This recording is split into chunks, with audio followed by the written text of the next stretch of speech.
வணக்கம். அறுவடை முடிஞ்சிருச்சு.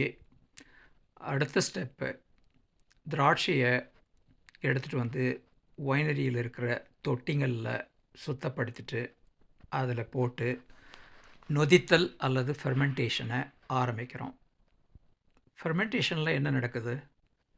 ஈஸ்ட் வந்து திராட்சையில் இருக்கிற சர்க்கரையை சாப்பிட்டுட்டு கொஞ்சம் ஆல்கஹாலை அல்லது எத்தனால் அப்படின்னு சொல்லுவோம், அதை தயாரிக்குது. வேறு என்ன நடக்குது? CO2 கார்பன் டை ஆக்சைடு அதையும் கொஞ்சம் தயாரித்து வெளியே விடுது. அதை தான் நீங்கள் நிறையா பார்க்குறீங்க இங்கே. இது ஒரு 2 வாரம் நடக்கும்.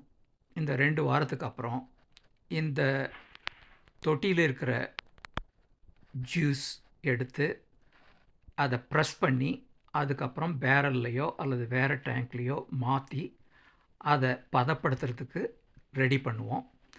இதுதான் ஜெனரலாக வைன் மேக்கிங் அப்படின்னு சொல்லுவோம். அடுத்த வீடியோவில் பார்க்கலாம்.